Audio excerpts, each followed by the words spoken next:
Good morning, Jürgen. I'm very pleased today to have Jürgen Barth on the 3 questions, 3 minutes, SpeedShare 3 questions, 3 minutes. I will say just that I'm very pleased to have you today and have a chance to talk to you and then to give our audience a little bit of information about your background. You've had a fascinating career in motorsport, automotive, racing, event organization, and you're known also from a lot of people as a Porsche guru or a Porsche Bible. So these are just a few things that the general public probably knows about you, but I'll give you a chance maybe to introduce yourself and say a little bit more, and then I'll introduce you with SpeedShare, and then we'll go into the 3 questions, 3 minutes to give a quick idea of what's been going on the past year. Okay, yes. I don't know if you know, but I was born in East Germany in 1947, and my father at the time was already also a race driver, and he was driving at the beginning motorcycles. Even he constructed his motorcycle himself before the war, and later on running factory DKW motorcycles. And then he went into cars and also got engaged by EMW, which was Eisenacher Motorenwerke, the East German brand, which later on built the Wartburg and Trabi and whatsoever.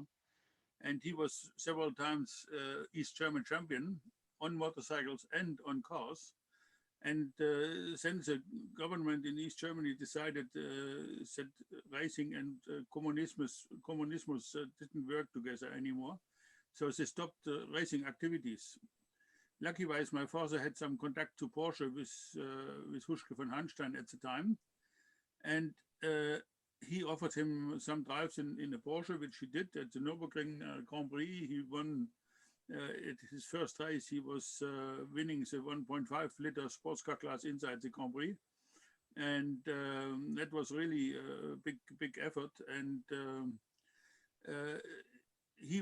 his idea was to stay in East Germany and race for Porsche in West Germany, but it didn't work out so much because every time he was racing in West Germany, my mother and myself, we had to give our passports away to the police, and we are not allowed to follow it, whatever. So at 30th November in 1957, I was 10 years old. My mother took me and we went through the forest behind our house, and we changed 3 times cars from friends and came to East Berlin. And the 30th November in East Germany is in West Germany, East Germany also. It's a holiday for the dead, celebration for the dead peoples. So there was less and less controls on the border and from East Berlin to West Berlin, because we didn't have any passports. So we went over, and the first thing my mother said when we passed over to the West, "What you think if we stay now in the West?" I said, "Fantastic, because I don't need to go in school Monday."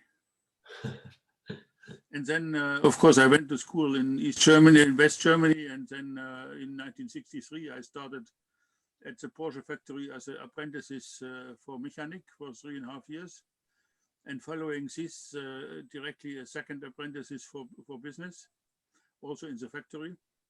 But in the meantime, in 1964, unfortunately, my father died because he had stomach cancer, and so I was alone and looking after our family. In the meantime, I had a sister, born in West Germany. So I was continuing my apprentices. And then in 68, Huschke von Hanstein, which was the press and sports dirigent of the factory, which was after the death of my father, looking after me. He took me on in the press sports department, and from this time on, I was occupying the administrative organization of all the racing in the Porsche factory, mainly for racing, mainly for rallying, and also for racing. So, which means making the hotels, reservations, entry forms, and all the things. but mainly was rallying. And so I organized the rallies which the factory did with Larus, with Waldegard, and with Toivonen and Elford and whatsoever. And that helped me to learn also myself driving quite interestingly. And well, then in '68 I started myself also to drive with an old mechanic of my father in the first rally I did, which was a Lyon Charbonnière, which was compared to the Rally Monte Carlo, because it was nearly at the same stages at Monte Carlo. We did it in a 356, and we're running in the 911 class. And from the 10 cars in the class, we finished fourth overall. And then it continues racing and organizing and racing and organizing and so on. It's fascinating story. Thanks, Jürgen. And I'm sure a lot of this content, I mean, some people who will watch this are not aware of all the background and the childhood incredible story that you had. And so thanks for sharing this. I was lucky to meet Jürgen for the first time in 2005. So it's many years ago, and in China. And Jürgen and I worked together in China for a while. We worked together on the organization of the FIA GT in South China, in Zhuhai, in 2005 and onwards, a couple of years after that. Have a great memory of doing a pace car lap with Jürgen at the start of the FIA GT with all the GT cars behind us. So it was quite an exciting moment. Anyway, yes, in terms of really quick about SpeedShare we started 10 years ago now in 2011. And SpeedShare's mission is to help companies from all around the world develop into Asia. And so we've supported over the years companies like Orica Motorsport. We've supported Sony Kart, the world leader in karting. We've supported Burel, which is one of the top go-karting companies as well. We've supported BF1 System, a British company. We've supported Superflow, American company, and so on. And we've worked with the MIA, the Motorsport Industry Association, to help them have an office in Asia. So we've worked with a number of companies. And why we have Jürgen as well today is that one of the things Jürgen hasn't mentioned in his introduction yet is that Jürgen has a lot of experience in the Asia motorsport. And as I said, we started working together in 2005 in Asia, but Jürgen had already been in Asia for a number of years. So today I just want to ask the usual 3 questions, 3 minutes, and keep a very short and brief format.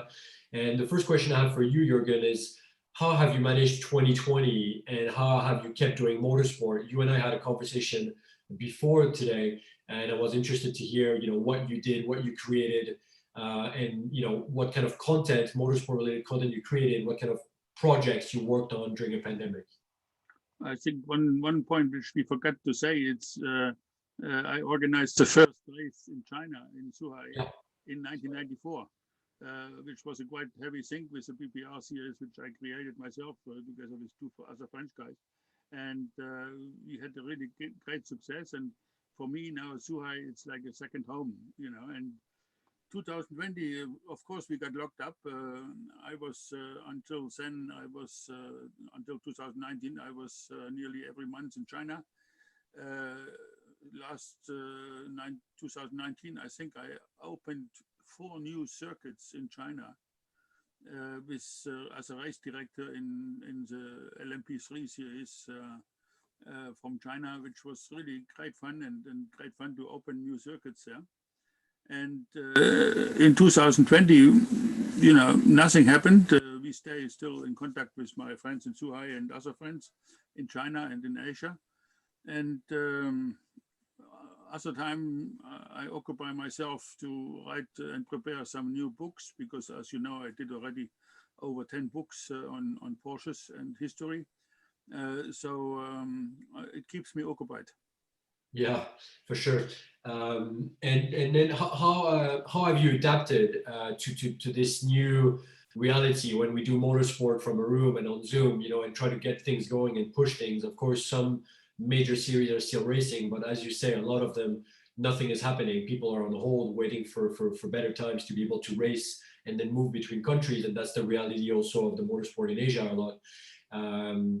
But how have you adapted to this? And how do you see this going? And you mentioned with me that you created some content. So is this something that you want to keep doing in 2021 and beyond? Yes, I hope we can continue here, but I think we had a general problem already in 2018, 2019, that the Federation of FIA did not adapt to the new situations. Motorsport was in the past always there as a locomotive for new developments and new ideas, like look at the disc brakes or look at contents like a shock absorber because of the East African Safari Rally. The shock absorbers at the old days last about 10,000 kilometers. Today they last all the time of the car because of motorsport, because we did development in extreme things. Le Mans was quite good with the Group C cars.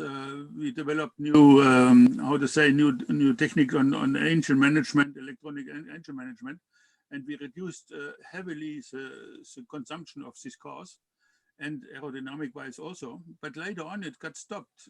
Nothing happened, and the rules-giving bodies had no idea to introduce, for example, new fuels and new things with electric cars, like, for example, in the Beijing Olympics some years ago, they had already the buses with changing, changing batteries running there. And in motorsport, nothing happened like this. They changed the cars in the Formula E, which is a stupid thing, And so just now, I can say, since 2 or 3 weeks, finally, the FIA woke up and said, "Oh, they will create a new Formula E on GT extreme cars," which is a bit late for me, because we could have it already 10 years or 5 years ago, and we would have less problems with introducing new technologies in the times of today, Yeah, absolutely. Interesting. And then, of course, we should not forget that I think motorsport did a sort of mistake for my thing, is introducing the sim racing, which is a good thing, but it should go parallel. But in the moment, I think it's replacing motorsport. Yeah. And, I think we're drifting even here, for the manufacturers or whatever, we're drifting away the public even more of the normal cars into the computer thing. Yeah. And I think it's not the right movement, but hopefully we get better in the next years, Yeah, I agree with you. It was quite a really surprising start of the season last year, for example, exactly as you're saying, when MotoGP, the MotoGP World Championship started the season racing sim. I mean, racing on the MotoGP computer platform, and with the MotoGP riders actually sitting in their sofa racing their own race. And it was quite fascinating because in MotoGP, hopefully it was a once in a lifetime thing. But I agree that this needs to go in parallel with motorsport, and we should not replace. I mean, we've been together with our friends from Zhuhai, with Stuart and whatever. We've been thinking about electronic getting into racing, but we're trying to keep always the basic car, the basic race car, maybe connected with a driver, which is a computer, or whatever. And we have a co-driver, which is a spectator inside, and somebody else sitting outside on the tribune is steering the car, which would help here again for the future of the autonomous driving, which everyone talks about, Yeah, absolutely. And my final question to you is I think interesting for a lot of people. It's what is your feeling about the current motorsport and automotive market in Asia? And why I'm asking you that question is, because you have a really unique perspective on Asia, because you're a European who's been working in Asia and in China since the 90s. And as you said, you were the one who did the first race ever in street race in China with GT cars. And so what is your perspective about the development of motorsport? It's been a very, very interesting development of motorsport, but what's your perspective on this? Well, I hope, and it looks like that it will continue in a quite nice way. Maybe not more as big as it was before, but I think the possibilities, because now we have also much more circuits available, and these circuits likes to be occupied also with motorsport.